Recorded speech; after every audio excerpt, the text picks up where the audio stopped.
Vicky, and we've been here in Arizona for the past 3.5 years.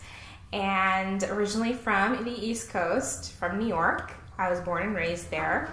And I guess it was like a whirlwind decision on my husband's part to, hey, let's move to Arizona. I got a job out here. And honestly, I did not know anything about Arizona. I was like, isn't that just the desert? And I was like, who actually lives here? But, you know, God clearly had other plans, and it's been a great experience out here so far. Growing up, you know, I didn't have like the perfect Christian household.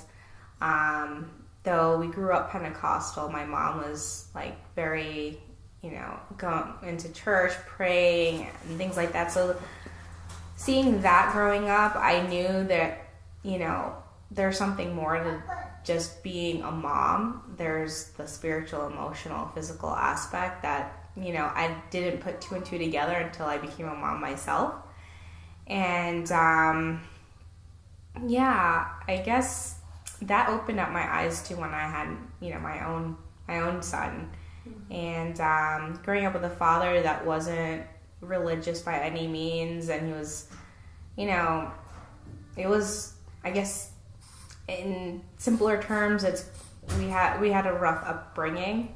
So when it was my turn to be a mom and raise a son, I had a lot of fears, because I was like, what kind of example are we going to show, you know, as parents? My husband's an amazing man, you know, hardworking, loves hard, and, you know, I knew that was there, but it was like, from my perspective, being so jaded from my childhood, I was like, how can I be a better role model than what my mom might have been, than what my father was portraying as what a husband should be or a father should be. Mm-hmm. So, you know, when he was born, I was like in total shock, you know, good and bad, in the sense that I was like, what do I do now, you know? My father, he was verbally and, you know, abusive, and, you know, that takes a toll. Even if you're like, oh, you're stupid when they're like young, that sticks to you, because then you grow up, you're like, oh yeah, maybe I am stupid, or, you know, you won't amount to anything in life, and things like that. You're just like, oh, maybe that's true, and then you start living the lies that were spoken into you when you were young. Right. So when my son was born, I was like, I always use the word mindful, because, you know, they're not only absorbing everything you're saying, but, you know, the way you're thinking towards your child, the way you're speaking, even at different tones, everything affects them, and you don't realize it, because maybe it's just implanting that idea or thoughts, you know, subconsciously, but it affects them. And that was what I was like, I guess you could say, afraid of. So when my son was born, you know, we didn't have any family around. My mom came out from New York to help me out for the first few weeks. You know, I read all the pregnancy books, went to all the classes, and honestly, nothing prepares you for motherhood until you experience it yourself. And not only that, I had a very high needs child. He had severe colic, allergic to everything, like, and no matter what I ate, you know, or formulas, anything like affected him. So it was very, very challenging, because when he was born, it's like, what do I give my son so that he lives, you know? And nothing prepares you for that. You know, some people are just like, oh, you know, just give him this or, you know, that. And just everyone had their opinions. And I guess I was trying to listen to everybody else, but not my own instincts as a mother. Just because I thought everybody else was right. Everybody else has been a mother longer than I have. But, you know, when I tuned everyone else out, that was when I finally felt calm as a mom, you know, like solid in who I was. Until then, I was like so, like, my mind was so scrambled, I guess you could say. It was a really tough role to step into, because here you are, lack of sleep, you know, your child is screaming, crying 15 hours a day. There's just no mental rest or physical rest. And the whole time in the back of your mind, you're like, if I give this type of milk or this type of formula, is this going to, affect him? Is he going to have an allergic reaction, And he's like a couple of weeks old. So it was really, really difficult,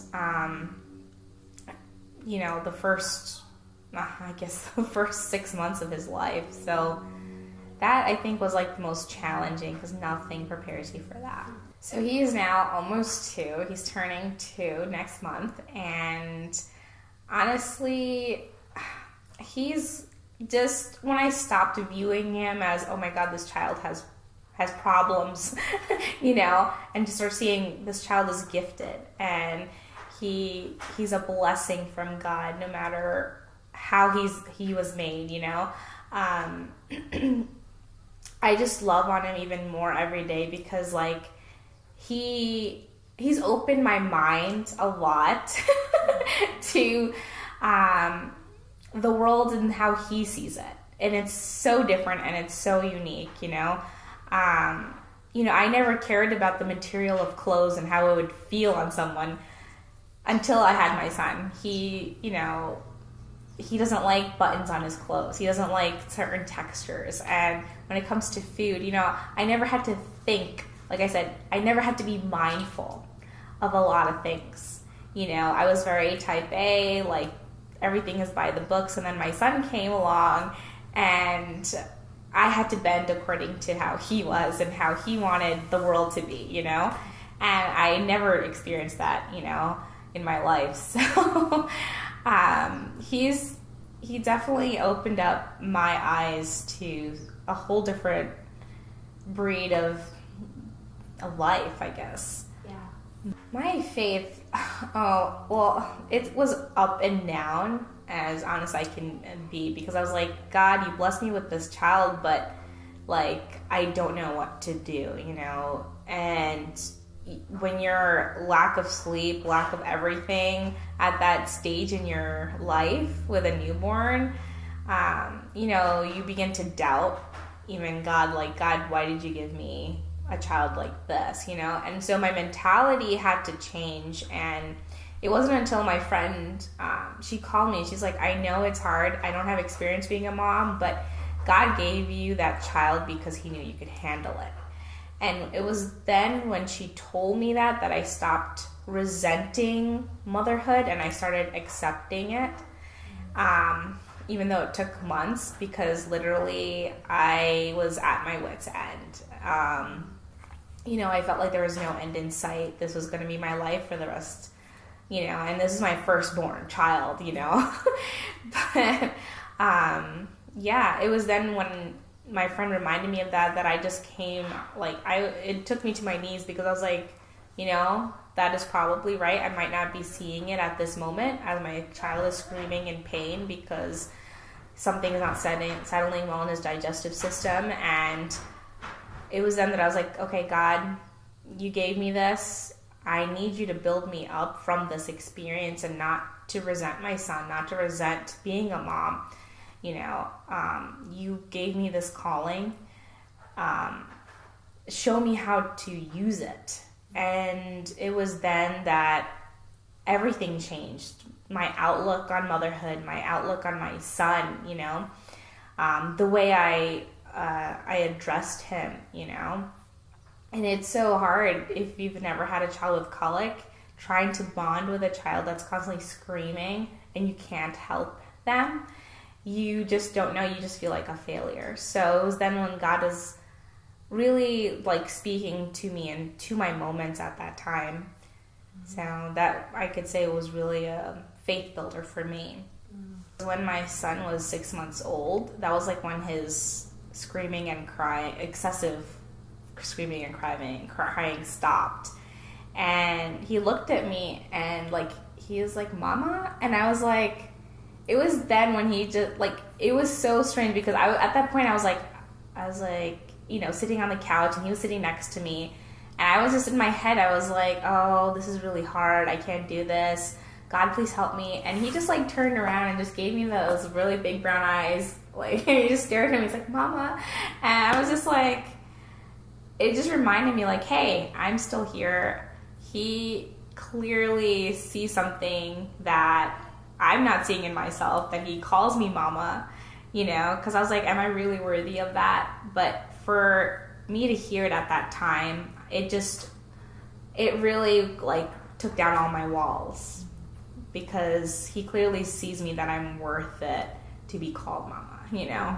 During those times, I could tell you it was hard, because you're just, no matter what kind of encouragement that you are getting from other moms and things like that, at that moment when you're in the trenches, nothing phases you. You're just in there. And my best advice looking back at it is that you're going to survive, and you're stronger than what you think you are, you know. And your child is your world, even if at the time you're just like, no, help me, save me, get me out of here. You know, that child is looking at you as if you are their world too.